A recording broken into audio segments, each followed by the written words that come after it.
Assalamualaikum warahmatullahi wabarakatuh. Yang terhormat Pak Fatona selaku guru sejarah di Mad Insan Cendekiagoa, dan perkenalkan nama saya Muhammad Iksan dari kelas 11D. Kali ini saya akan menjelaskan bab 1 kolonialisme dan imperialisme di Indonesia. Yang pertama adalah proses kedatangan bangsa-bangsa Eropa di Indonesia. Yang kedua adalah masa kekuasaan VOC. Yang ketiga, perebutan hegemoni bangsa-bangsa Eropa di Indonesia. Yang pertama, proses kedatangan bangsa-bangsa Eropa di Indonesia. Motivasi kedatangan bangsa-bangsa Eropa di Indonesia. Yang pertama, perkembangan ilmu, pengetahuan, dan teknologi. Yang kedua, jatuhnya Konstantinopel di Turki Utsmani. Yang ketiga, pencarian rempah-rempah. Yang keempat, semboya, glory, dan gospel. Ya, jadi lanjut. Proses kedatangan bangsa-bangsa Eropa di Indonesia. Yang pertama, kedatangan bangsa Eropa di Indonesia. Portugis bertujuan mencari rempah-rempah. Kapal Portugis berhasil mencapai Indonesia dipimpin oleh Francisco Serrot on the Abreu. Yang kedua, Spanyol. Armada Spanyol mendarat di Maluku pada tahun 1522 dipimpin oleh Sebastian Elcano. Setelah tiba di Maluku, bangsa Spanyol bersekutu dengan Tidore untuk melawan Ternate yang didukung Portugis. Yang ketiga, Inggris. Rombongan Inggris tiba di Maluku pada tahun 1577 di bawah pemimpin Francis Drake. Yang keempat, Belanda. Armada Belanda pertama kali tiba di Belanda pada tahun 1596 di bawah pimpinan Cornel de Holman. Rombongan kedua Belanda yang dipimpin Jacob van Ness berhasil membangun hubungan dengan Banten. Lanjut, masuknya masa kekuasaan VOC. Tujuan pembentukan VOC yang pertama, membangun keuangan Belanda, menyaingi perdagangan bangsa lain, menjalankan pemerintahan sebagai wakil pemerintahan Belanda di Hindia Timur. Hak oktroi VOC. Yang pertama, hak mencetak uang, hak memelihara angkatan perang, hak memelihara daerah yang diduduki, hak melakukan monopoli perdagangan rempah-rempah.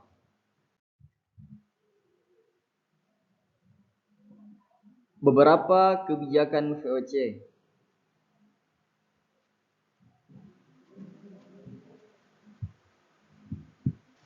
Yang pertama, Hongi Tochten. Pelayaran pantai untuk mengawasi perdagangan Maluku agar tidak menjual rempah-rempah kepada pedagang lainnya.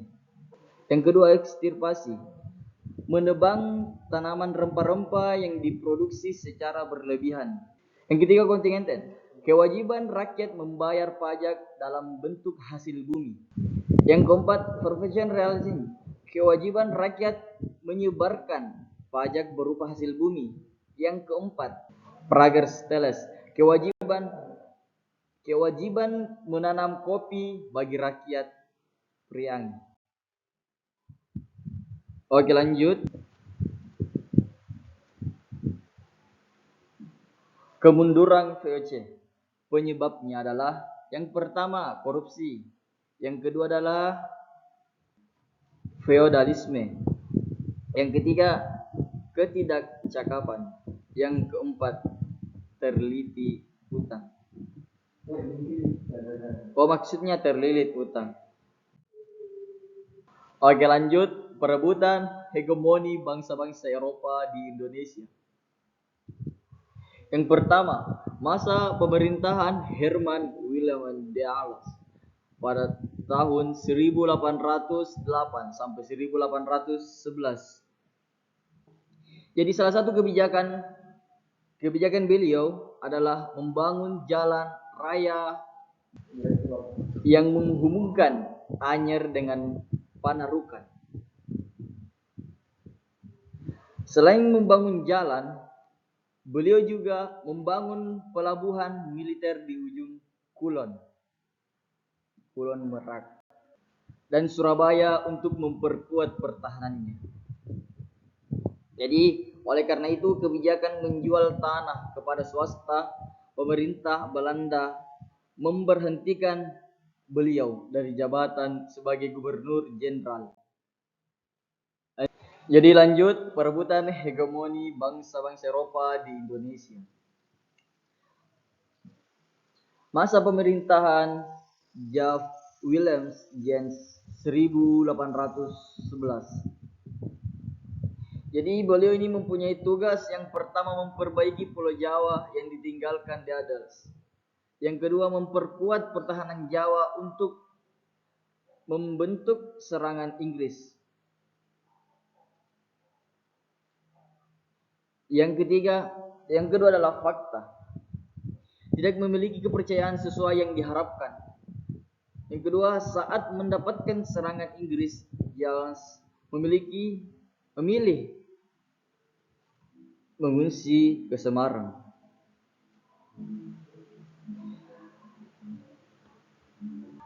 Kapitulasi Tuntang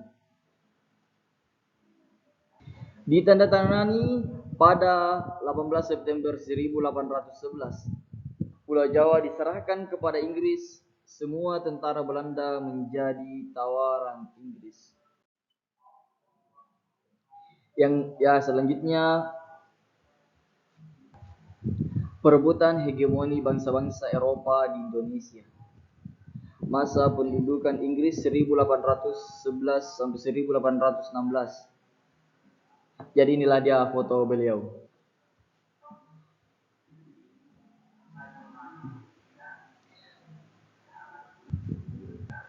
Saat menduduki Indonesia, Raffles berusaha menghapus feodalisme dengan mengatakan penguasaan, dengan mengangkat penguasaan lokal sebagai pegawai pemerintah. Jadi salah satu kebijakan beliau dalam bidang ekonomi adalah menerapkan sistem sewa tanah untuk menggantikan sistem penyerahan wajib. Warisan Raffles yang dapat ditemui pada masa kini adalah buku History of Java dan Kebun Raya Bogor yang dirintiskan oleh istri Raffles, yaitu Olivia Mariani. Jadi kita ulang ke selanjutnya, perebutan hegemonia bangsa-bangsa Eropa di Indonesia.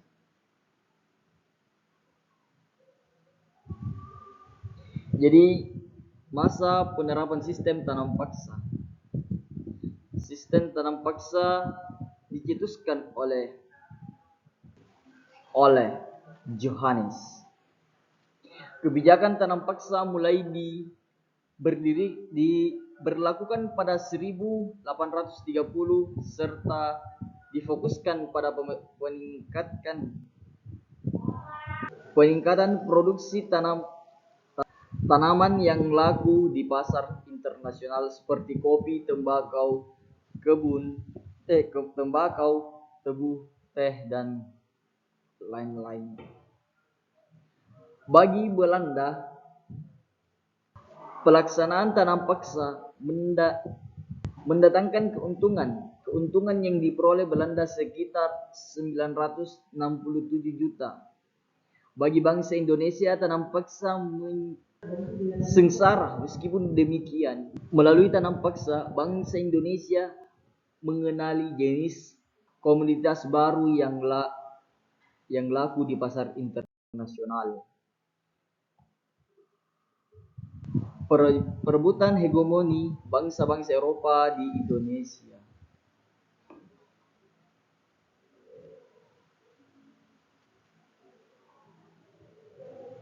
Masa penerapan politik pintu terbuka sistem ekonomi liberal. Politik pintu terbuka dilatar belakangi penderitaan rakyat akibat sistem tanam paksa. Ditandai undang-undang pelaksanaan pada para pemodal asing diberi kebebasan menenangkan modalnya di Indonesia.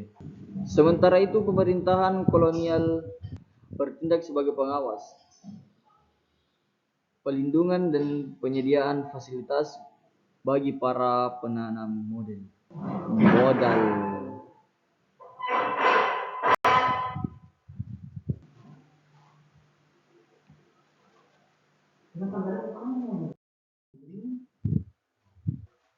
Jadi kita melangkah ke bab 2, strategi perlawanan bangsa Indonesia menghadapi penjajahan hingga abad 20.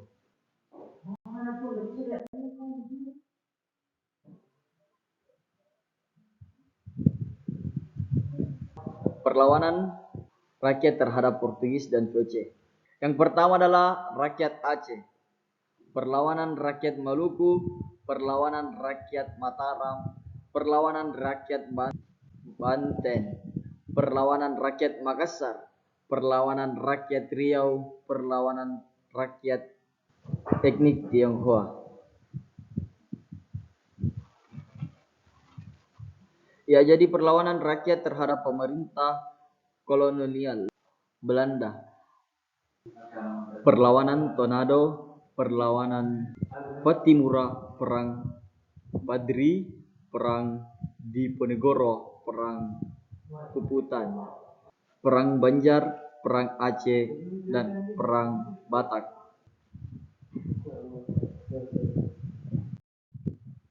Jadi kita akan melanjutkan kepada materi selanjutnya, itu perlawanan rakyat Aceh.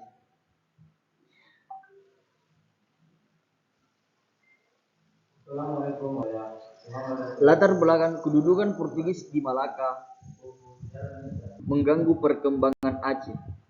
Strategi mereka yang pertama, melengkapi kapal-kapal dagangan dengan senjata, prajurit, dan meriam.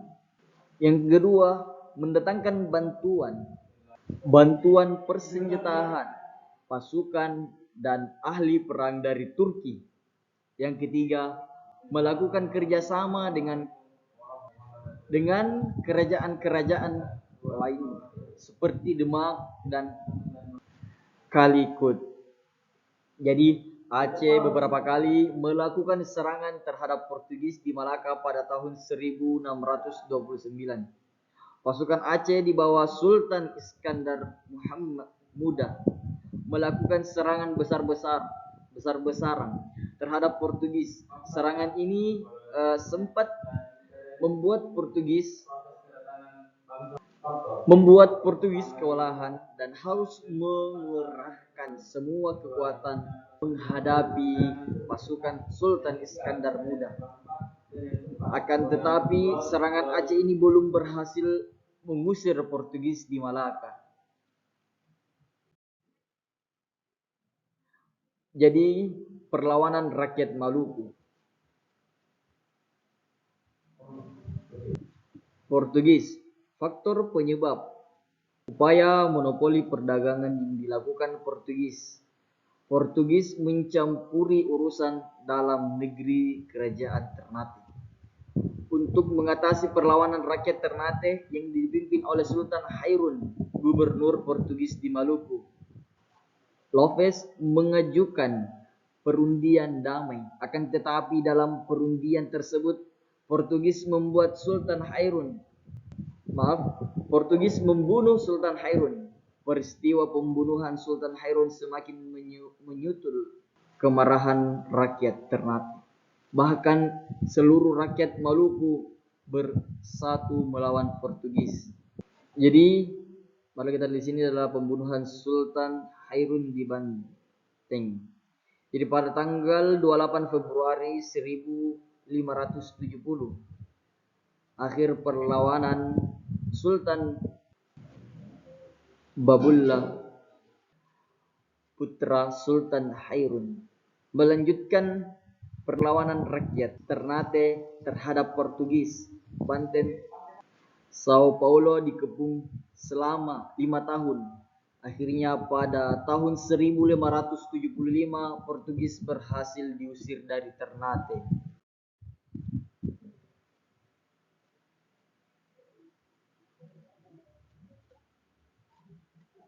Perlawanan rakyat Maluku (VOC).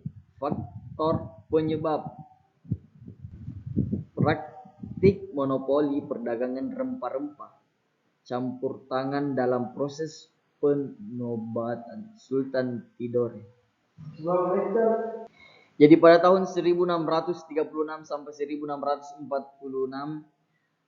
VOC harus menghadapi serangan sporadis dari rakyat Hitu yang dipimpin oleh Kakiali dan Pelukades.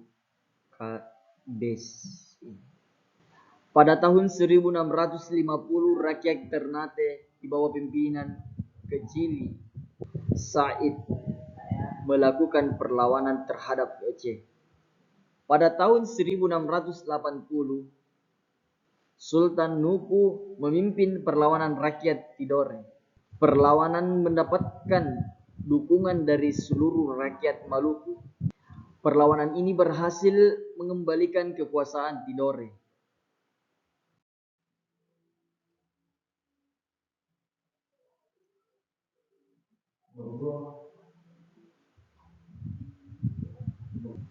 Ya, jadi perlawanan rakyat Mataram. Latar belakang: kedudukan VOC di Batavia mengganggu perekonomian Mataram.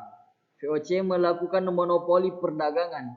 Pada tahun 1628 serangan dipimpin oleh Tumenggung Bahurekso.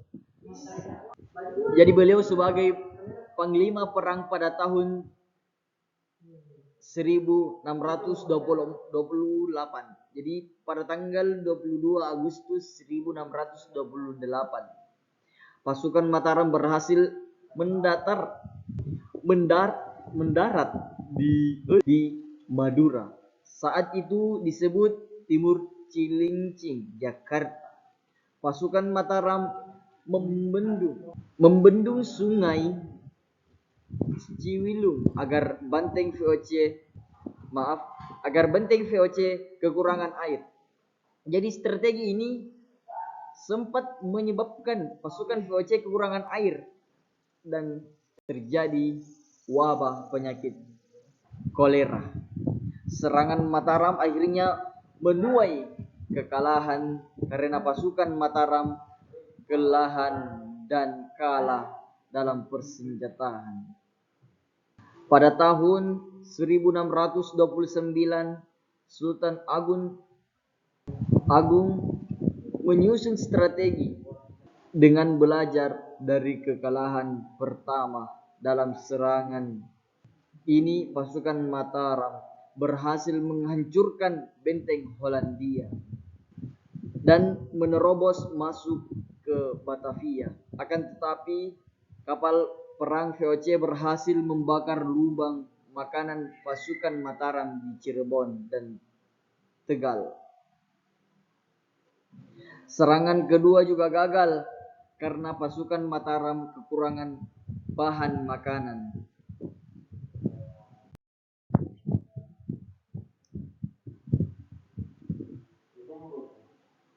Perlawanan rakyat Banten. Latar belakang: monopoli perdagangan VOC mengganggu aktivitas perdagangan Banten. Jalannya perlawanan untuk menghadapi VOC, Sultan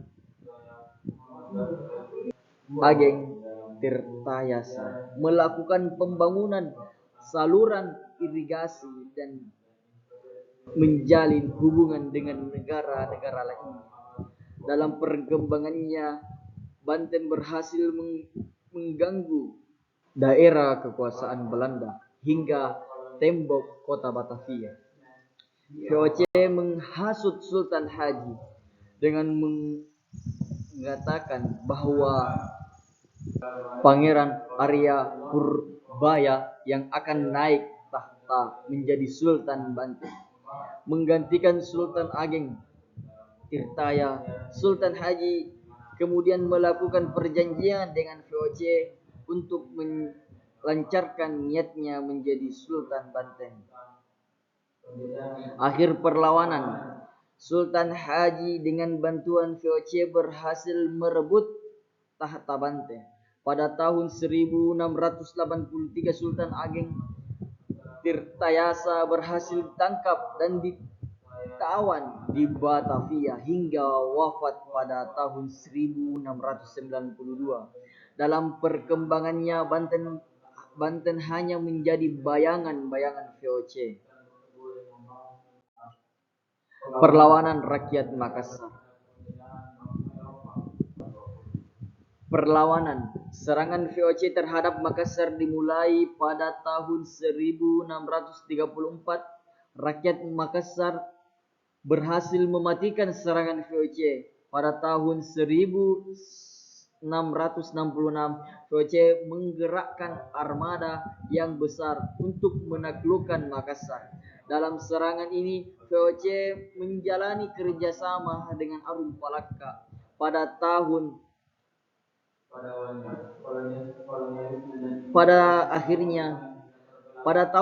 1667, Sultan Hasanuddin dipaksa menandatangani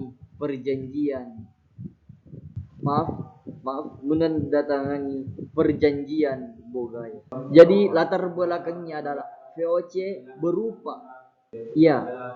berupaya menguasai Makassar untuk menjadikan pusat kegiatannya. Isi-isi perjanjian Bogaya. Yang pertama, VOC memperoleh hak monopoli rempah-rempah di Makassar. Yang kedua, VOC boleh mendirikan benteng pertahanan di Makassar. Yang ketiga, wilayah kekuasaan kerajaan Goa Tallo di luar Makassar menjadi milik VOC. Arum Palaka diakui sebagai Raja Bone. Makassar membayar seluruh kerugian perang itu.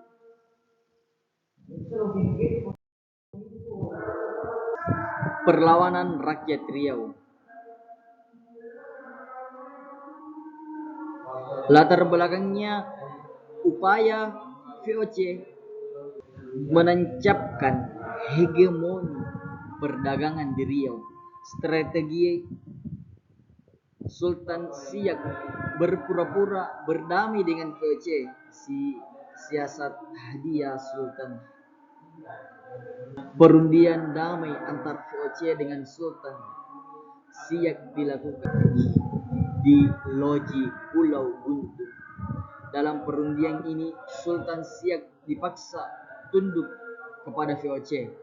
Sesuai rancangan, Sultan Siak memberikan isyarat kepada pasukan Siak yang sebenarnya telah memenuhi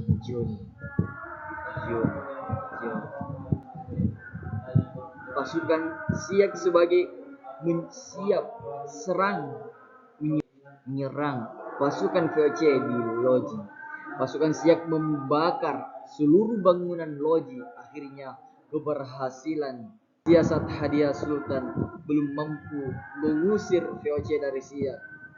Bahkan sepeninggalan Sultan Abdul Jalil, beliau perlahan kerajaan Siak mengalami kemunduran. Akhirnya pada tahun 1857 Siak tunduk kepada VOC yang ditandatangani dengan pertandatangan Siak.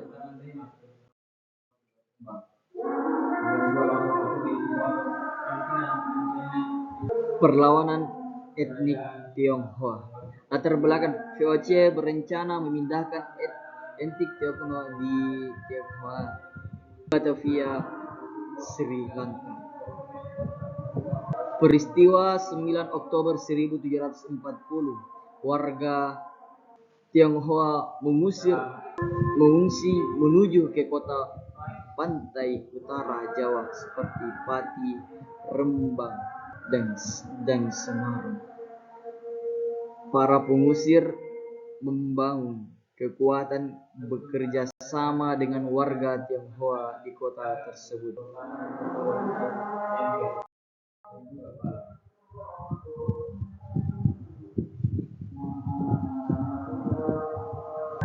Perang Tondano. Latar belakang: rakyat menentang kebijakan Belanda merekrut orang Minasa menjadi serdadu. Strategi mereka, Belanda membendung sungai Temberang untuk membanjirkan permukiman penduduk Minasa. Jalannya perang berlangsung hingga bulan Agustus tahun 1809 dan rakyat Minasa meraih kemenangan. Mengapa strategi Belanda membendung sungai tersebut? Sungai Temberang justru menjadi senjata makanan tuan. Air sungai yang meluap mempersulit gerak pasukan Belanda. Perlawanan Pattimura.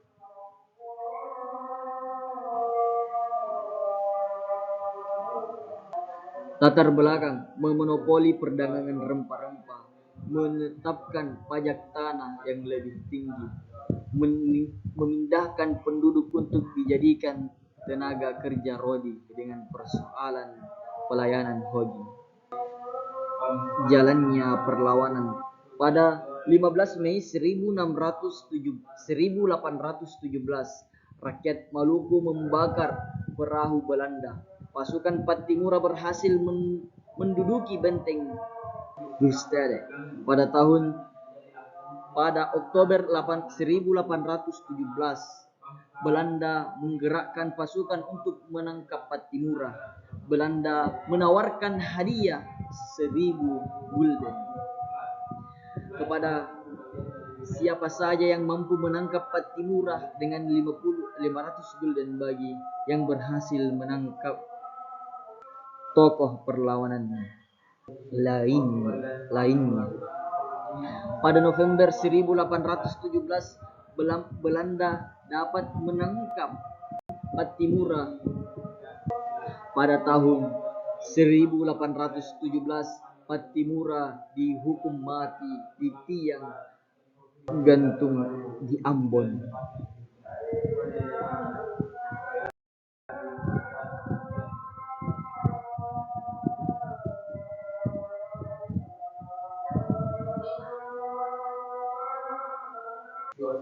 Perang Padri. Latar belakang: Belanda mencampuri konflik antar kaum adat dan kaum Padri.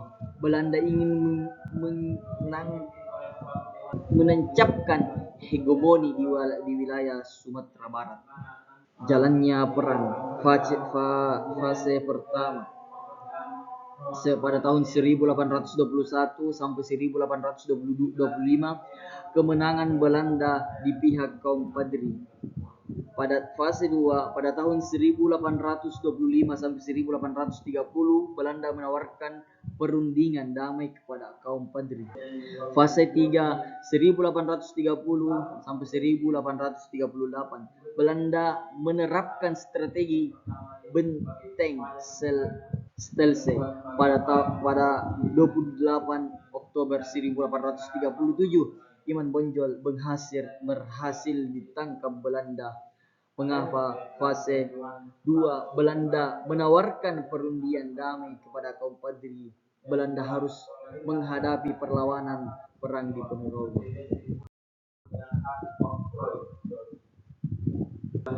Perang di Ponorogo. Latar belakang perang: kehidupan rakyat yang semakin menderita akibat praktik spolitasi Belanda. Pematokan tanah milik Pangeran di Ponorogo ditegel tanpa izin. Jalannya perang. Pasukan di Ponorogo menerapkan strategi perlawanan perang di Ponorogo. Mendapat dukungan penuh dari rakyat. Pada para ulama. Akhir perang, Belanda menerapkan strategi benteng Stelse. Akibatnya satu persatu daerah pertahanan Pangeran Diponorogo jatuh ke tangan Belanda. Pangeran Diponorogo ditangkap Jenderal Depot saat berunding di Magelang.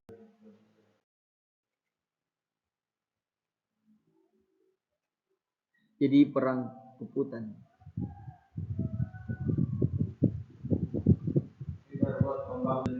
Latar belakang pemerintah Belanda kepada kerajaan-kerajaan di Bali untuk yang pertama menghapus hak tawan karang. Yang kedua, mengakui kekuasaan Belanda dan memberi perlindungan kepada para pendatang Belanda. Jalan perang rakyat di Bali di bawah pimpinan mengobarkan semangat perang Puputan. Belanda menggerakkan ekspedisi militer menghadapi rakyat Bali. Apa yang dimaksud semangat perang Papua? Perang hingga titik darah menghabiskan untuk mempertahankan tanah Bali. Akhir perang, peperangan dimenangkan Belanda setelah berhasil merebut penting Jagaraga.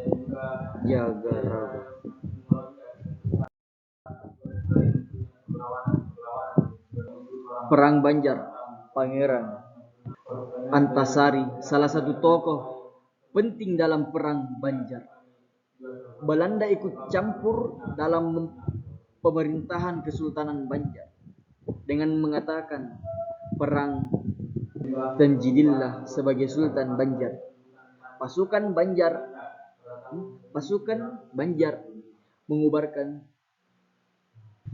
mengubarkan semangat perang fi Bismillah. Belanda menghapus Kesultanan Banjar pada tahun 1860. Mengapa rakyat Banjar tidak setuju dengan pengangkatan Pangeran Tajdillah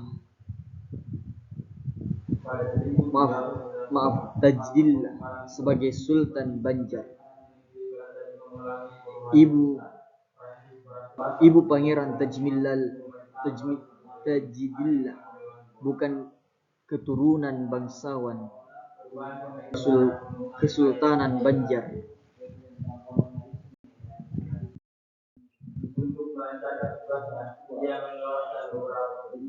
Jadi perang Aceh. Latar belakang Belanda membatalkan Traktat London. Belanda berambisi menguasai Aceh. Jalannya perlawanan. Fase pertama pada tahun 1873 sampai 1884, pasukan Aceh berhasil membunuh Jenderal Kohler. Fase kedua pada tahun 1884 sampai 1896, Belanda mengutus Shaw Korje. Pada fase 3, Belanda berhasil menaklukkan perlawanan rakyat Aceh.